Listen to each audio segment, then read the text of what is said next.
ওয়াল্লাযীনা ইয়াবীতুনা লিরাব্বিহিম সুজদাও ওয়া কিয়ামা।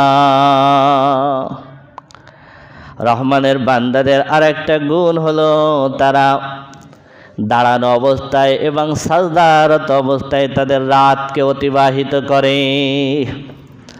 তারা রাত কাটায় দেয় দাঁড়ানো অবস্থায় আর সিজদায়রত অবস্থায়। তার মানে কি? তাহাজ্জুদ পড়ে। তারা কি? তাহাজ্জুদ পড়ে। রহমানের নেককার বান্দারা কি করে? তাহাজ্জুদ পড়ে। তাহাজ্জুদ ছাড়া আসলে আল্লাহর খুব কাছের বান্দা হওয়া যায় না। কেউ কখনো পারেনি। তাহাজ্জুদ ছাড়া আল্লাহর খুব নিকটের বান্দা কখনোই হওয়া যায় না। কারণ হলো আমাদের এই দৈনিক 5 ওয়াক্তের যে ফরজ সালাত, এই ফরজ সালাতের মূল শিক্ষা হলো সামাজিক শিক্ষা।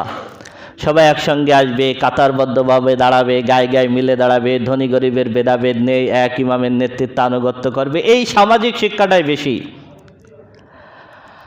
আর আধ্যাত্মিকতার যে মূল শিক্ষা, তাহাজ্জুদ যখন কোনো ব্যক্তি পড়ে তখন কিন্তু সব মানুষ ঘুমায় থাকে। এই যেই ব্যক্তি গভীর রাতে উঠে তাহাজ্জুদ নামাজ আদায় করে, এই ব্যক্তি কিন্তু পৃথিবীর কাউকে দেখানোর জন্য পড়ে না। কার জন্য পড়ে? তাহাজ্জুদের সালাতে দুনিয়ার কোনো মানুষকে দেখানো কোনো উদ্দেশ্য থাকে না। তেমন ওই সালাতটা হয় একমাত্র কার জন্য? আল্লাহর জন্য। খাসভাবে ওটা আল্লাহর জন্য হয়। এই জন্য আল্লাহর সাথে সম্পর্ক তৈরি হয়ে যায়। তাহাজ্জুদ নফল সালাত। তাহাজ্জুদ নফল সালাত। কোরআনের ভিতর আল্লাহ রাব্বুল আলামিন এটাকে নফল বলেছেন। আর রাসূল সাল্লাল্লাহু আলাইহি ওয়াসাল্লাম নিয়মিত যে কাজটা করেন সেটা যদি কেউ সুন্নাতও বলে তাতেও কোনো সমস্যা নাই। তবে আল্লাহ রাব্বুল আলামিন কোরআনের ভিতরে নফল বলেছেন। কোরআনের ভিতরে আল্লাহ রাব্বুল আলামিন যদি কোনো বিষয়ে অর্ডার করেন তাহলে সেটা ফরজ অথবা ওয়াজিব হয়ে যায়। কিন্তু তাহাজ্জুদ এমন একটা সালাত যেটাকে আল্লাহ রাব্বুল আলামিন অর্ডার করেছেন আবার নফল বলেছেন। ওয়ামিনাল লাইলি ফাতাহাজ্জাদ বিহি নাফিলাতান লাক আসা আইয়াবাসাকা রাব্বুকা মাকামাম মাহমুদা।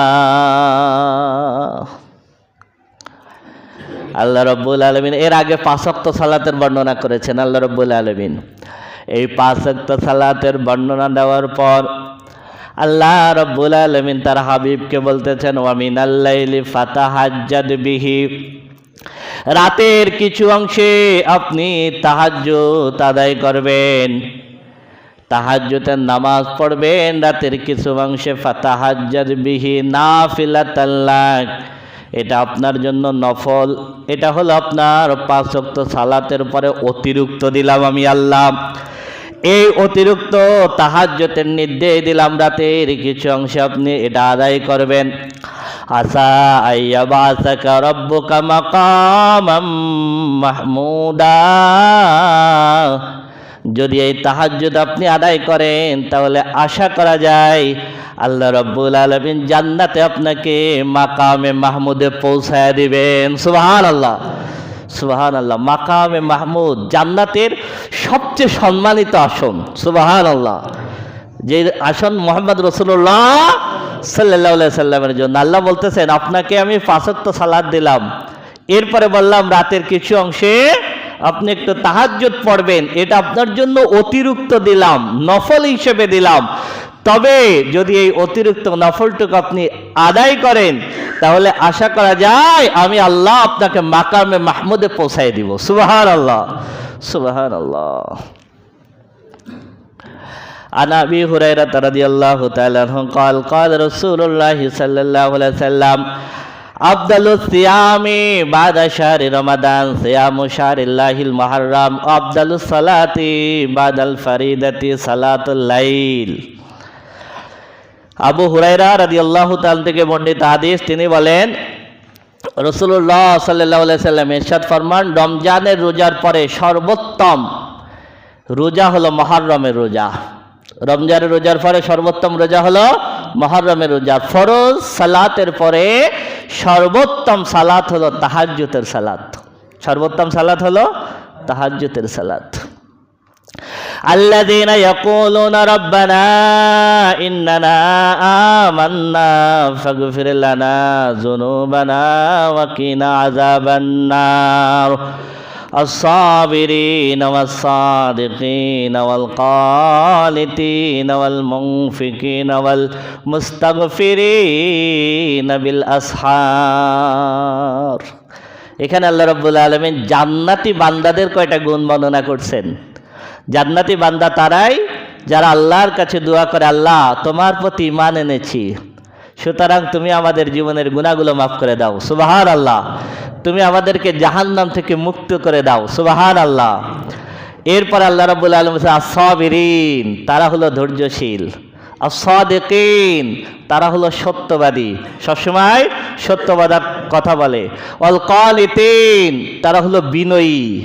ওয়াল মুনফিকিন, তারা হলো আল্লাহর পথে সম্পদ ব্যয়কারী।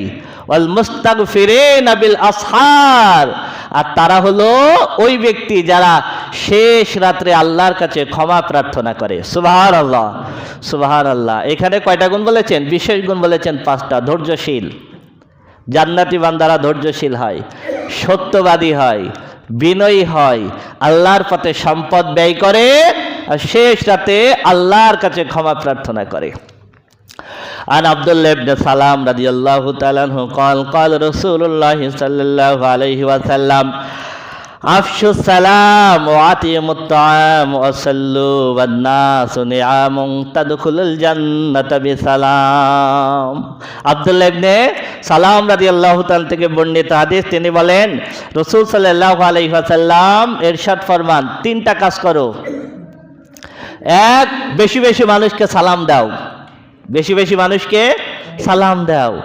ওয়া আতইমুত তাআম, বেশি বেশি মানুষকে খাবার খাওয়াও, ক্ষুধার্তকে খাবার খাওয়াও। ওয়া সাল্লু ওয়ান নাসু নিয়ামুন, আর তখন সালাত আদায় করো যখন মানুষ ঘুমায় থাকে। তার মানে কোন নামাজ?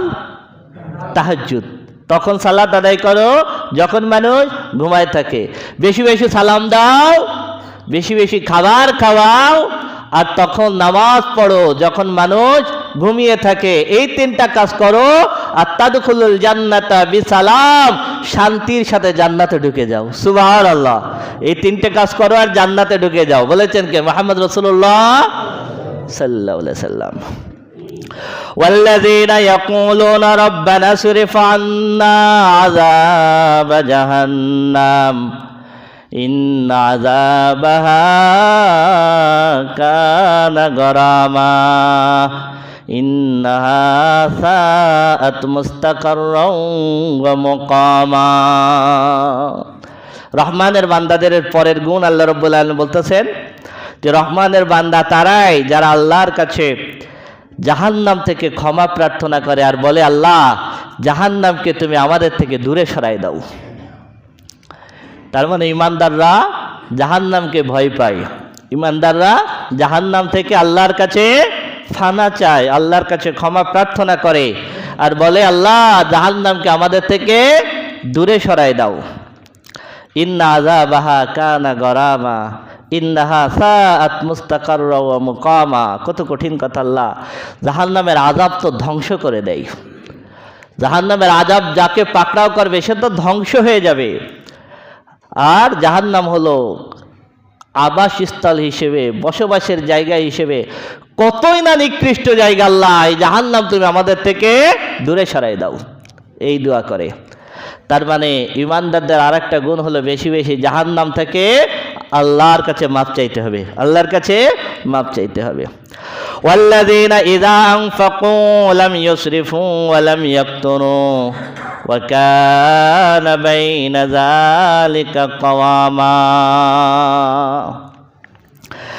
আর আল্লাহর বান্দাদের আর একটা গুণ হলো যখন তারা ব্যয় করে তখন তারা কৃপণতা করে না আর অপচয় করে না, এই দুয়ের মাঝখানে মধ্যম পন্থা অবলম্বন করে। তার মানে কৃপণতা ইসলামে নিষেধ, কৃপণতা ইসলামে নিষেধ। একই রকমভাবে অপচয় করাও কি ইসলামে নিষেধ, অপচয় করাও ইসলামে নিষেধ। কৃপণতাকে খুব কঠোরভাবে ইসলামে নিষেধ করা হয়েছে। ওয়ালা ইয়াহসাবান্নাল্লাযীনা ইয়াবখালুনা বিমা আতাহুমুল্লাহু মিন ফাদলিহি হুয়া খায়রাল লাহুম বাল হুয়া শাররুল লাহুম সায়ুতাওয়াকুনা মা বাখিলু বিহি ইয়াওমাল কিয়ামাহ। আল্লাহ বলেন, আমি রব্বুল আলামিন নিজের অনুগ্রহে বান্দাকে যেই সম্পদ দান করেছি, এই সম্পদ থেকে কৃপণতা করে সে যতটুকু বাঁচায় সে যেন এটা মনে না করে এটা তার জন্য কল্যাণকর হবে। খবরদার, এটা যেন মনে না করে। তার মানে কৃপণতা করে যাকাত দিল না, কৃপণতা করে পরিবারের অপরিহার্য যে ব্যয় সেটা করলো না, গরিবের যে হক আছে সেটা প্রদান করলো না। এটার থেকে সে যে সম্পদটা বাঁচাইলো সে যেন এটা মনে না করে যেটা তার জন্য কল্যাণকর হবে, কখনোই হবে না। বরং এই কিপটামি করে বাঁচানো সম্পদ আখিরাতে আমি রব্বুল আলামিন আগুনের বেড়ি বানাইয়া তার গলায় পরাই দেব। আন আবি বকর সিদ্দিক রাদিয়াল্লাহু তাআলা আনহু قال, অথবা এটা দাও, ঠিক আছে। عن أبي بكر الصديق رضي الله تعالى عنه قال قال رسول الله صلى الله عليه وسلم لا يدخل الجنة خب ولا منان ولا بخيل। আবু বকর সিদ্দিক রাদিয়াল্লাহু তাআলা থেকে বর্ণিত হাদিস, তিনি বলেন রাসূল সাল্লাল্লাহু আলাইহি ওয়াসাল্লাম ইরশাদ ফরমান, তিন শ্রেণীর মানুষ জান্নাতে যাবে না, তিন শ্রেণীর মানুষ জান্নাতে যাবে না। এক, খুব্বুদ, ধোঁকাবাজ, যে মানুষকে ধোঁকা দেয়, যে মানুষকে ধোঁকা দেয়।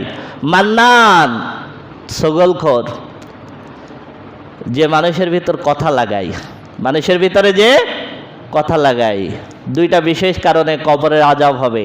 এক, ইস্তিনজার পরে সঠিকভাবে পাক পবিত্রতা অর্জন না করা। আর নাম্বার দুই, যে মানুষের মাঝে কথা লাগায়, যে মানুষের মাঝে কি করে, কথা লাগায়, ওই ব্যক্তি জান্নাতে ঢুকবে না। আর বখিল, তিন নম্বর হলো কৃপণ। তিন নম্বর হলো কি, কৃপণ। তেমন আবু বকর সিদ্দিক রাদিয়াল্লাহু থেকে বর্ণিত রাসূল সাল্লাল্লাহু আলাইহি ওয়াসাল্লাম বলেন, ধোঁকাবাজ আর ক্লিকবাজ আর কি, কৃপণ, এই তিন শ্রেণীর মানুষ জান্নাতে ঢুকবে না। একই রকম ভাবে অপচয় নিষেধ, অপচয় নিষেধ। ইন্নাল মুবাজ্জিরিনা কানু ইখওয়ানা শায়াতিন। আল্লাহ বলেছেন যে অপচয় করে সে হলো শয়তানের ভাই, অপচয়কারী শয়তানের ভাই।